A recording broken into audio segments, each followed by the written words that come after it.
I assume we've all seen this image, which represents stock footage of a man with his girlfriend looking at another girl. But what if we add some text like this and share it over the internet?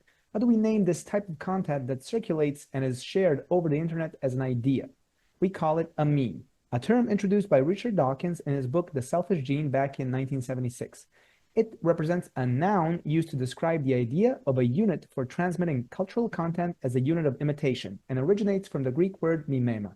So we translated it as meme, as it needed a counterpart for gene. In the following period, the word began to be used in society and for that reason entered dictionaries. However, if we look at the definition of the word today, the first thing we encounter is what is currently known, and only second is the initial meaning. However, there is one word that is used natively today and has been introduced into dictionaries after appearing in Kevin Lynch's book, The Image of the City. That word is imageability. How would you describe the meaning of the word? Imageability is a measure that shows how easily a physical object, word, or environment can evoke a clear mental image in the mind of the person observing it. Now, urban planning, where strong mental images of any physical thing are created in the observer, is not so different from designing a game level, where it's necessary to clearly inform the player where to go, what to feel, and imagine while playing the given level. Therefore, in today's lecture, we will talk about building worlds, urban planning concepts in game level design. Before we start, we will look back at this book and an interesting thing they did. That is, for the three cities they studied, Boston, Jersey City, and Los Angeles, people from the cities were asked to draw their version of the city based on their own understanding and memories, which did not have to correspond to the cartographic variant. In this way, they created a kind of a map that displays spaces and concepts. However, only when we position ourselves on the map do we get the relationships between space and us as users. And we can establish something called cognitive maps, which represent the mental diagram of the representation of a space that we have experienced by creating our own perception of it. So I would ask you to do that now in the next 5 minutes for your neighborhood. That is to create your map based on your cognitive map. Pause the video now, give it a try. When you have completed your sketches, we can analyze them together by looking at their example for Boston, which shows different things such as paths or large regions, which they called districts. However, to have a better overview, we can look at this image, which shows the frequency of mentions of certain parts of the city during interviews with longtime residents, meaning the parts that are known to everyone are bolded or more highlighted. And in this analysis, we can notice that we have some new categories or terms. If we highlight them, we can make out paths, edges, nodes, districts, and landmarks, and they can be classified into these 5 types of elements. So we will introduce the first group of terms within urban planning of the city. And the first term is path, which I'm sure you all had in your examples if you drew them. It represents a channel along which the observer moves, but are there any examples you may think of in this case? They may be streets, walkways, transit lines, canals, railroads.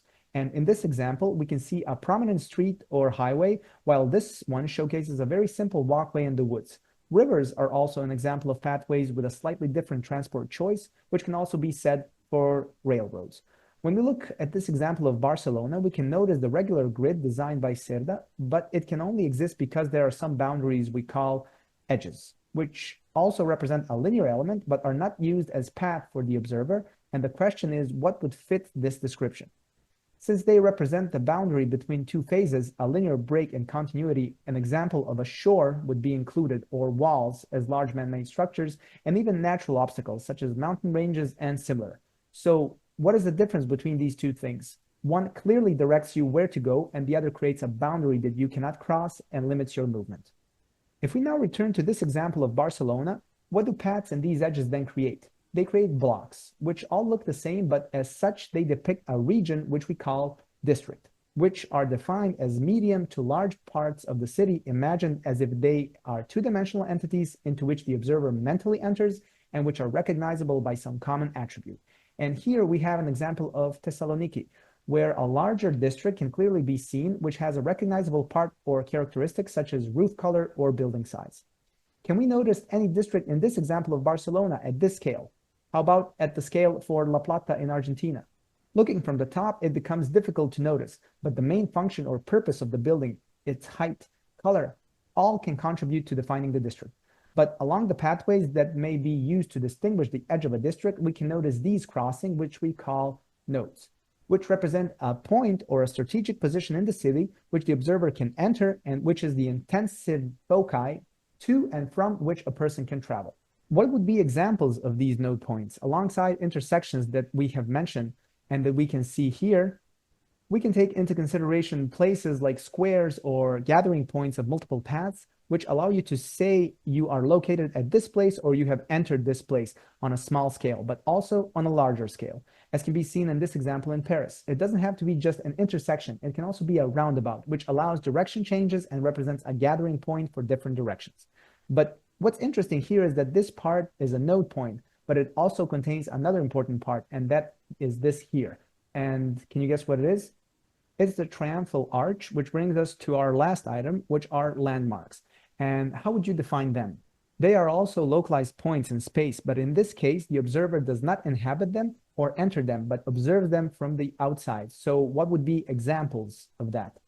They are simply defined physical objects that stand out by their form, uniqueness in context, difference in height, shape, and color from their surroundings. However, with symmetrical buildings like the Eiffel Tower, it can be difficult to orient oneself in space. So it's good to have in mind some asymmetrical objects which represent another example like the Statue of Liberty, where we can always orient ourselves in relation to it because we see it has a front and a back.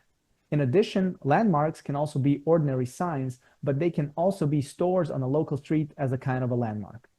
Although landmarks can also include large mountains if they are not already part of some boundary edge we mentioned earlier, as is the case here. All these 5 elements can be used to analyze any urban segment where paths, districts, edges, nodes, and landmarks are clearly visible and alternate one after the other. But we can nicely view them as a whole in this example, so you can pause the video and discern for yourself what would each color represent. Bear in mind, the main point of defining these terms is not to get lost in some space. Creating a clear mental image based on a cognitive good map is the way to go. Now, we have all these elements that we can use to design any urban matrix and move within it as a citizen when applying in urban planning or game design. But the question is, are these physical aspects alone sufficient to design a relatively large urban space that people want to use and explore? To answer this question, we can look at another important part of urban design literature, which is the book by Cullen titled Townscape. In it, the very introduction highlights 3 important components that should be taken into consideration. And we can start from the last one, which concerns content, where content is defined as the fabric of the town, what it is made of, its color, texture, scale, styles, uniqueness, and even character. But what does that mean in a concrete example? We can look at this small Italian city and say, wow, what a chaos. But we can do better by demolishing this part and creating a proper grid with similar height, identical structures, uniform colors, and similar. But that would also be prone to conformity. And for the cities that have developed over centuries, it's difficult to achieve and it is also boring. Let us look at this example. As Cullen mentions, imagine you have a formal party where everyone behaves nicely, responds properly to questions, smiles at jokes, does everything as expected. However, at some point, we all start to behave more like human beings, taking off the masks we wear and noticing that our jokes particularly appeal to someone else and that it's okay to talk about a topic that seemed forbidden. And doing that within the boundaries of being normal. As it is said, conformity is the agreement to be different within reasonable boundaries of behavior. The same thing can be applied to urban space, and especially for parts like node points, which can represent boundaries between districts, crossing of paths, and represent the transition from one color, texture, style, and similar to something else. However, we should also consider something additional, which is the position where we are and from where we observe it. How Cullen defined place, or our reactions to the position of our body in the environment we are in. Just like with the node points, here we say we are in the space, we are outside the space, so we can connect it with ourselves. Thus, one feeling is if someone places you on a plane to look at tall parts in front of you, you have a sense of security and at the same time admiration for something that is a landmark, but also a boundary with possibly some paths leading there. Another completely different feeling is if you are placed on these cliffs looking at the space below. Then you feel some dose of adrenaline because you are at a height and know there is fear of falling and there's no coziness as it would be if we were on a plane. Playing with verticality as well as with the feelings that a person needs to experience while being in some space introduces segments of psychology into design, which is what Cullen introduced into the field of urban planning. A sense is created, I am here, and what's in front of me is something over there. Thus, the elements are not interconnected. Here, it is important to introduce elements that contribute to that sense that we are somewhere, and that is perhaps the most important part of the book, the optics, or the observations. Unlike the previous example, we will not define this with text, but with graphic examples. We can imagine starting from one position where we notice a narrow passage through which we now want to pass. When we pass, we find ourselves in a smaller space that directs us towards a landmark that is now the only thing in our field of view. After that, we reach a landmark that is right there to define what is in the foreground, middle ground, and background, and it forces us to go behind it and discover what's there. When we bypass that and follow the path again, we encounter another narrow passage that directs our view towards some landmark, like a church, which we now want to go to. And when we approach it, we can see more information like this passage on the left side that directs us further, similar to what was at the beginning. Now we are again in a space that directs us towards something new and opens our vistas to a new form that we couldn't see before, which itself contains a passage for further exploration. This ultimately gives us a new view landscape, or block our movement further by indicating that we have reached the edge. This way of creating an experience of exploring the city is called serial vision and is one of the most important aspects of designing any urban space. Thus, our goal is to manipulate city elements to influence emotions. A straight path does not have a significant impact because it is quickly processed by the brain and becomes monotonous and boring. The human brain reacts to contrast, to changes, and when we have two images in our head, we can create a relationship between them. For example, although this is a straight path in the background, we have some landmark to which we can go, and we can say that there are two different images and contrasts, just with a slightly greater emotional impact than in the previous example. With that in mind, we can look at this example and feel that there is a part where we are, here, and part where we look towards, there, creating a sense of exploration. Here we can introduce the concepts of existing views, where we have something in front of us, and emerging views, which is something that is yet to be shown, but we can see indications of it. The last part is something called deflection, where an object is placed at an angle greater than 90 degrees, creating a sense that there is something new to explore around the corner. Deflection, for example, is a type of an emerging view with a closed vista, as in the earlier example with Cullen. We have a directed view towards something like a landmark, which again relates to the feeling that we are here and that is over there, which relates to verticality and similar aspects. All these different types of elements in the urban space can be further explored in his book. However, what connections do these two books have now for building worlds, especially a space with which we can interact? To understand this, we can take a look at this scene and ask a question. What would you interact with first? Pause the video now to post your answer. We can throw all the books, look at each of them, spin the globe, knock over a statue, move a table, draw something on the floor, myriad of different things. All these possible actions are called affordances, first used in 1977 by psychologist James J. Gibson in his article The Theory of Affordances. Another new word invented then, like meme and imageability. Affordance of an environment or object is what it can offer to a living being, what it provides or satisfies, regardless of purpose. So it must take into consideration both the person and the environment, as Cullen stated, as well as Kevin Lynch. If we take a look at the dictionary, affordance is a property of an object that defines what possible or desired actions are for its use. And here we come to the first problem when modeling any digital model for world building based on reality: immersion.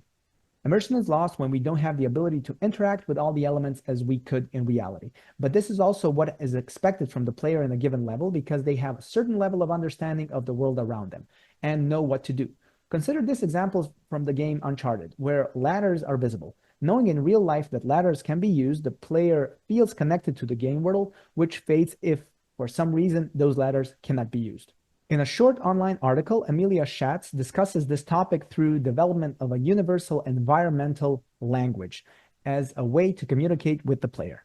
The first example of ladders fits cultural affordances. We know from real life what this element offers, including valves on pipes, a numerical lock, and an unlit torch. From such experiences, players develop logics around what certain elements allow, called inferred affordances, or those from which we draw conclusions. Schatz introduces additional affordances for games, the first being explicit affordances, which interrupt expectations that in-game elements match real-world elements, such as glowing ammunition or a user interface above interactable points. Lastly, we have defined affordances, connecting trivial visual elements with gameplay mechanics. An example might be knowing that a ledge is climbable if all such ledges are painted a specific color or by using a rope near designated spots for it. The last two disrupt immersion and should be applied cautiously, relying more on the first two. How can we approach something like this in world building? First, we determine the types of actions we want in our game, or the game mechanics, then see which objects and spatial designs allow these affordances. For example, if we want free movement through the scene, what terrain allows this? A relatively flat area with up to a 30-degree slope and at least 1 meter wide would be ideal. There will also be objects that don't meet these criteria and thus can be used for movement in the scene. To ensure players know what's available, even in critical moments, buffer zones are introduced, areas between those necessary and predefined, preventing misunderstanding. For example, if a box is meant to provide cover, and it's typically about 1 meter tall, anything higher than 0.5 meters and lower than 1 meter falls into the buffer zone, helping players understand whether the object has a particular affordance. All these affordances related to game mechanics need testing, but this can be time-consuming, which brings us to the blockout phase. It looks something like this. Now that we know what it is for, can we describe what it is? It is a roughly created 3D sketch or model of the scene made of basic primitives without much detail or artistic aspect, and it's better to call it block mesh, not gray box or white box, as basic color and default lighting can sometimes help guide the player. Does that mean something like this wouldn't count as part of the block mesh phase? No, not exactly, as sometimes more detailed assets work better for a clear overview than simply using cubes, cylinders, and spheres. This leads us to the Blocktober event, a community-focused event held in October where people share their ongoing or unfinished projects in the block mesh phase. Typically, people work on environment design, which on its own can be explored but has little to no interaction, like a house with multiple rooms. And in this case, we use concepts from Kevin Lynch and Gordon Cullen and focus on creating spaces that connect with the player. Within this phase, we should focus on size, scale, proportions, dimensions, layout, and composition. The other option is creating a fully playable level design with interactions and all the affordances we discussed from Gibson and Emily Schatz. This phase emphasizes gameplay, testing, and repeated iterations, where the attention is given to the spatial layout, flow, dynamics, gameplay, and the anticipated scenario. A third option is modeling assets that can serve as modules in the block mesh phase, but are more specific than simple primitives. When we have these assets, it's clear how we can connect them modularly, but if we want an even simpler phase, we can use the modeling mode in Unreal Engine 5, where a part of the geometry can be raised, extended in desired directions, and even include smaller details like windows, ramps, and openings. A more detailed approach involves using modular assets, allowing the entire scene to be populated with these simple elements, which later become the skeleton for everything else. Focus on layout and composition, prioritize the larger screen elements, and avoid focusing too much on lighting like light baking. Once the level is ready, it should be tested by multiple people to see if the expected matches the reality, and then continue with iterations and improvements until everything works. But how can we start this process? Should we jump straight into Unreal Engine and begin working? Not quite. It's best to start with reference images and conceptual sketches of spaces that you like or scenarios you've imagined for the player. Movies or games all can be initial inspiration to shape a vision, which would be good to transfer into a mood board with a desired color palette that could fit the scene. Now we can stay a bit longer on environment design and connect it with the blockout phase and affordances. So to take a look at these guidelines, we can look at this example, which is clearly in a block mesh phase. Can we see affordances here? If not, we can add them so the player can assume they might use them for jumping and later to climb onto various ledges. Consistency in form or color helps create uniformity in the game. However, affordances can also be removed to direct the player. For instance, during game testing, obstacles can be placed where players tended to jump, but cannot interact with that, helping them find affordances in the right spots. In this case, a simple barrier can block access, or here, we talk about affordance restriction, guiding the player toward the only unobstructed path. To avoid affordances, we can focus on environmental communication between the game and the player through shapes. For example, how do these rounded shapes make us feel? Safe, soft, and unlikely to hurt us, an association we have from life with things like bushes, canopies, and balls. The other option are these rectangular shapes, reminding us of a solid, stable things that we trust and could use somehow. And the third group includes pointy elements, giving the impression that they are sharp and might hurt us. Now, how can we use these shapes to guide the player where to go or indicate which objects afford interaction. In this example of Uncharted, we can see the tree, buildings, and bushes indicating this shape environmental communication. In the blockout phase, this can be done in the following manner. If we want the player to move to the right, we should guide them in that direction with elements like a few sharp-edged trees, a landmark in the background, and more trees on the left to discourage exploration. Besides shapes, we can also consider colors, an important part of creating consistency and context in many cases. If we take a look at this block mesh level, we have no idea of the context or anything, but adding a bit of color tells us that it is a rocky cliff with grass, near water, and with additional props and affordances, we can get a feel for what is expected of us. These affordances can be seen with an opening, since it invites us to explore, giving the possibility of finding a new space. When we have any type of an object that has an opening, it invites us to explore it, which also gives us the possibility for us to enter a new space. The aspect of deflection can be seen in this example, both in entering and the opening when we stumble upon it on our right in this case. Speaking of openings, we can introduce some conditions that restrict that by influencing whether a person can enter a space or backtrack to the previous one. This is an example of a gate where we cannot go through until we find the key. But in order to even know a key is necessary, we have to interact with the gate, and then we can allow for a certain chain of events to happen in the game, giving us a small quest. On the other hand, a valve, which is indicated here via height from which we fall and therefore cannot go back again, preventing backtracking, and it generates more explorable spaces.